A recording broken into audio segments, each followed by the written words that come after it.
शांति। 28 अक्टूबर 2023 बाबा के महावाक्य। मीठे बच्चे, बेहद सर्विस के लिए तुम्हारी बुद्धि चलनी चाहिए। ऐसी बड़ी घड़ी बनाओ जिसके कांटों में रेडियम हो, जो दूर से ही चमकता रहे। प्रश्न, सर्विस की वृद्धि के लिए कौन सी युक्ति रचनी चाहिए? उत्तर, जो महारथी होशियार बच्चे हैं उनको अपने पास बुलाना चाहिए। महारथी बच्चे चक्कर लगाते रहें तो सर्विस वृद्धि को पाती रहेगी। इसमें ऐसे नहीं समझना चाहिए कि हमारा मान कम हो जाएगा। बच्चों को कभी भी देह अभिमान में नहीं आना चाहिए। महारथियों का बहुत बहुत रिगार्ड रखना चाहिए। गीत, ये वक्त जा रहा है। ओम शांति। घड़ी का नाम सुना तो बेहद की घड़ी याद पड़ी। यह है बेहद की घड़ी। इसमें सारी बुद्धि से समझने की बात है। उनका भी बड़ा कांटा और छोटा कांटा है। सेकंड का बड़ा कांटा चलता रहता है। अब रात के 12 बजे हैं, यानी रात पूरी हो फिर दिन शुरू होना है। यह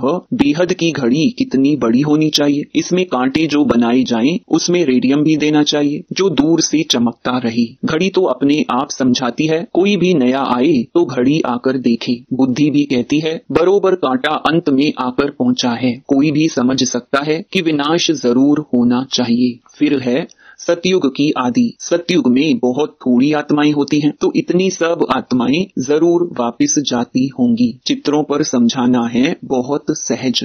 ऐसी घड़ी कोई बनाए तो बहुत खरीद करके भी घर में रखे। इन पर समझाना है यह कलयुगी भ्रष्टाचारी दुनिया है। अनेक धर्म भी हैं, विनाश भी सामने खड़ा है, नेचुरल कैलेमिटीज भी होनी है। अब इन लक्ष्मी नारायण आदि को भी सतयुग की बादशाही कैसे मिली? जरूर बाप द्वारा मिली होगी। पतित पावन आते ही हैं पतित दुनिया में संगम पर। पावन दुनिया में तो बाप को आना नहीं है। यह गोले पर समझाने के लिए बड़ी फर्स्ट क्लास बात है और इस पर समझाना किसको भी बड़ा सहज है। जिनके पास पैसे बहुत हैं वह तो आर्टिस्ट को झट ऑर्डर दे और झट चीज तैयार हो जाए। गवर्नमेंट का काम तो इतने में हो जाता। यहाँ तो मुश्किल कोई काम करते हैं। कोई अच्छा आर्टिस्ट चित्र बनाता है तो वह शोभता भी है। आजकल आर्ट का मान बहुत है। डांस का आर्ट कितना दिखाते हैं। समझते हैं पहले ऐसे डांस होते थे, परंतु ऐसे कोई है नहीं। तो यह बेहद की घड़ी फट से बनानी चाहिए जो अच्छी रीति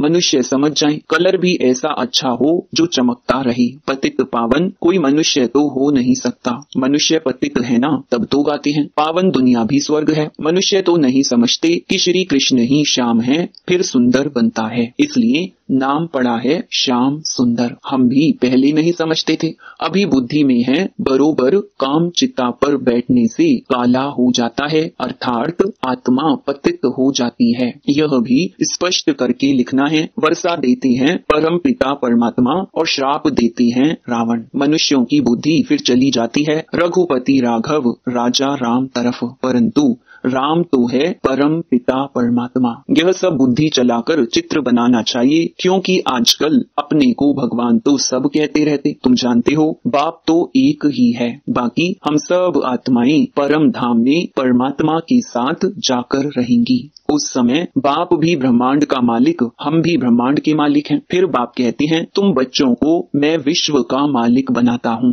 और भल कोई कितना भी बड़ा राजा हो, ऐसे नहीं कहेंगे कि हम विश्व के मालिक हैं। बाप तो विश्व का मालिक बना रहे हैं, तो ऐसे माता पिता पर कितना कुर्बान जाना चाहिए। उनकी श्रीमत मशहूर है, उस पर चलते चलते पिछाड़ी में आकर श्रीमत का पूरा पालन करते हैं। अभी अगर श्रीमत पर पूरा चले तो श्रेष्ठ बन जाएं। कितना माथा मारना पड़ता है। जब तक यज्ञ है तब तक पुरुषार्थ चलता रहेगा। यह है रुद्र ज्ञान यज्ञ। वह भी रुद्र यज्ञ करते हैं शांति के लिए, उससे तो शांति हो न सके। बाप का तो एक ही यज्ञ है जिसमें सारी सामग्री स्वाहा हो जाती है और सेकंड में जीवन मुक्ति मिलती रहती है। वह कितने यज्ञ रचते हैं, फायदा कोई नहीं। तुम बच्चे हो नॉन वायलेंस। पवित्रता बिगर कोई स्वर्ग में जा न सके। यह है पिछाड़ी का समय। पतित दुनिया, भ्रष्टाचारी रावण की दुनिया, 100% अपवित्रता, अशांति, दुखी, रोगी, यह सब लिखना पड़े।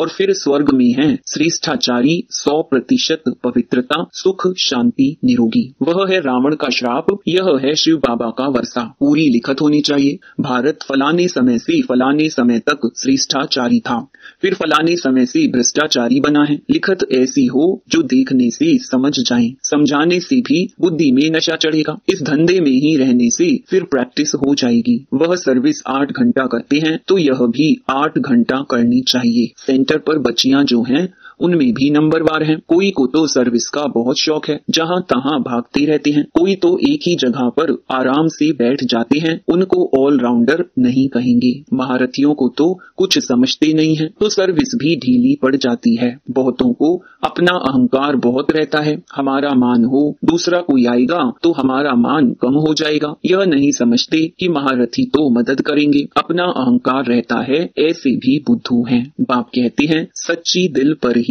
साहिब राजी होता है। बाबा के पास समाचार तो आते रहते हैं ना। बाबा हर एक की रग को समझते हैं। यह बाबा भी अनुभवी है तो यह गोले की समझानी बहुत अच्छी है। यह समझानी तुम्हारी निकलेगी तो तुम्हारी सर्विस बहुत अच्छी विहंग मार्ग की हो जाएगी। अभी तो चेती मार्ग की सर्विस है, अपने ही देह अभिमान में रहते हैं, इसीलिए बुद्धि चलती नहीं। अभी यह है विहंग मार्ग की सर्विस। सर्विसेबल बच्चों का माथा चलता रहेगा, क्या क्या बनाना चाहिए चित्रों पर समझाना बहुत सहज है। अभी कलयुग है, सतयुग स्थापन होता है। बाप ही सबको वापस ले जाएंगे। वहाँ है सुख, यहाँ है दुख। सब पतित हैं। पतित मनुष्य कोई को भी मुक्ति जीवन मुक्ति दे नहीं सकते हैं। यह सब हैं भक्ति मार्ग की कारोबार सिखलाने वाले। गुरु सब हैं भक्ति मार्ग के, ज्ञान मार्ग का गुरु कोई है नहीं। यहाँ तो कितनी मेहनत करनी पड़ती। भारत को स्वर्ग बनाने में जादूगरी का खेल है ना, इसलिए उनको जादूगर भी कहते हैं। श्री कृष्ण को कभी जादूगर नहीं कहेंगे। श्री कृष्ण को भी श्याम से सुंदर बनाने वाला वह बाप है। समझाने का बड़ा नशा चाहिए, बाहर में जाना चाहिए। गरीब ही अच्छा उठाते हैं, साहूकारों में उम्मीद कम रहती है। 100 गरीब तो 1-2 साहूकार, 5-7 साधारण निकलेंगे।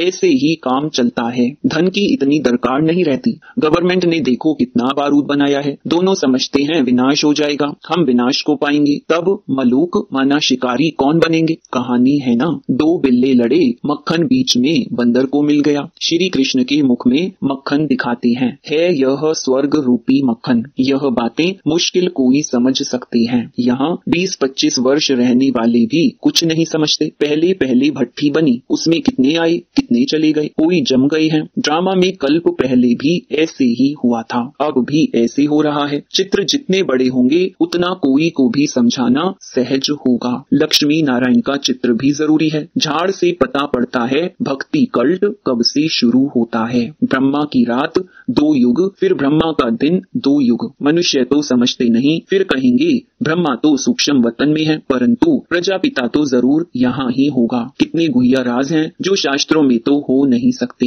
मनुष्यों ने सब उल्टे चित्र देखे हैं, उल्टा ज्ञान सुना है। ब्रह्मा को भी बहुत बुझाई दी है। यह जो भी शास्त्र आदि हैं, वह सब हैं भक्ति मार्ग की सामग्री। यह कब से शुरू होती है दुनिया नहीं जानती। मनुष्य भक्ति कितनी करते हैं, समझते हैं भक्ति बिगर भगवान मिल नहीं सकता। लेकिन जब पूरी दुर्गति हो तब तो भगवान मिलेगा सदगति के लिए। यह हिसाब किताब तुम जानते हो। आधा कल्प से भक्ति शुरू होती है। बाप कहते हैं यह वेद उपनिषद यज्ञ तप आदि सब हैं भक्ति मार्ग के। यह सब खत्म होने हैं, सबको काला बनना ही है, फिर गोरा बनाने बाप को आना पड़े। बाप कहते हैं मैं कल्प के संगम युगे युगे आता हूँ, ना कि युगे युगे। दिखाते हैं कच्छ अवतार, मच्छ अवतार, परशुराम अवतार, यह भगवान के अवतार हैं। फिर पत्थर भीतर में भगवान कैसे हो सकता है। मनुष्य कितने बेसमझ हो गए हैं।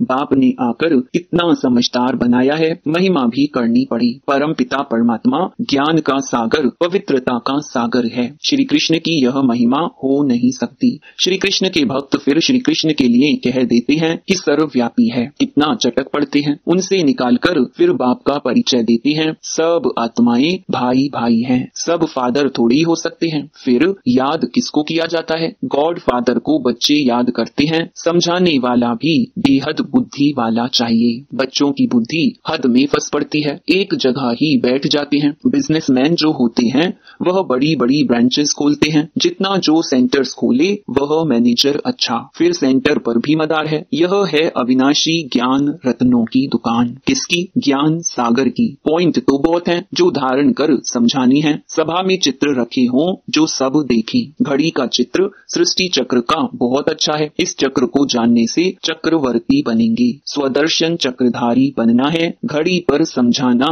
बहुत सहज है। कितने पुराने बच्चे लायक ही नहीं बनते, अपने को मियाँ मिट्ठू समझ बैठते, फालतू खुश होते। सर्विस नहीं करेंगे तो कौन समझेंगे कि यह दानी है। दान भी अशरफियों का करना चाहिए या पाई पैसे का। यह चित्र अंधों के आगे आईना है, आईने में अपना मुख देखेंगे। पहले बंदर की शक्ल थी, अभी मंदिर की शक्ल बन रही है। मंदिर में रहने लायक बनने का पुरुषार्थ करना है। यह है पतित दुनिया, वह है पावन दुनिया जो शिव बाबा स्थापन कर रहे हैं। जो श्रीमत पर नहीं चलते उनकी बुद्धि में कभी धारणा हो नहीं सकती। बाप कहते हैं प्रतिदिन तुमको गुह्य बताता हूँ तो जरूर ज्ञान की वृद्धि होती जाएगी।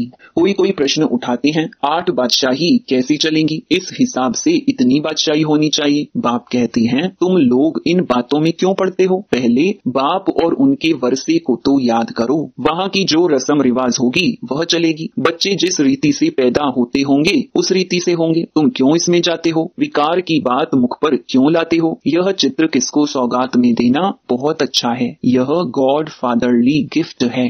ऐसी गॉड फादरली गिफ्ट कौन नहीं ले जाएंगे। क्रिश्चियन लोग और किसका लिटरेचर आदि नहीं लेते, उनको अपने धर्म का नशा रहता है। बाप तो कहते हैं देवता धर्म सबसे ऊंच है। वह समझते हैं कि हमको इन क्रिश्चियन से बहुत पैसे मिलते हैं, परंतु यह तो ज्ञान की बातें हैं। जो ज्ञान उठाते हैं वही बाप से वर्षा पाते हैं। अच्छा, मीठे मीठे सिकिलधे बच्चों प्रति मात पिता बाप दादा का याद प्यार और गुड मॉर्निंग। रूहानी बाप की रूहानी बच्चों को नमस्ते। धारणा के लिए मुख्य सार। पहला, विश्व का मालिक बनाने वाले मात पिता पर दिल से कुर्बान जाना है, उनकी श्रीमत पर अच्छी रीति चल श्रेष्ठ बनना है। दूसरा, अपनी दिल सदा सच्ची रखनी है, अहंकार में नहीं आना है। अशरफियों का दान करना है, ज्ञान दान करने में महारथी बनना है। 8 घंटा ईश्वरीय सर्विस जरूर करनी है। वरदान, सर्व प्राप्तियों की अनुभूति द्वारा माया को विदाई दे बधाई पाने वाले खुश नसीब आत्मा भव। जिनका साथी सर्व शक्तिमान बाप है उनको सदा ही सर्व प्राप्तियां हैं, उनके सामने कभी किसी प्रकार की माया आ नहीं सकती। जो प्राप्तियों की अनुभूति में रहे माया को विदाई देते हैं उन्हें बाप दादा द्वारा हर कदम में बधाई मिलती है। तो सदा इसी स्मृति में रहो कि स्वयं भगवान हम आत्माओं को बधाई देते हैं। जो सोचा नहीं वह पा लिया, बाप को पाया सब कुछ पाया, ऐसी खुश नसीब आत्मा हो। स्लोगन, स्वचिंतन और प्रभु चिंतन करो तो व्यर्थ चिंतन स्वतः समाप्त हो जाएगा। ओम शांति।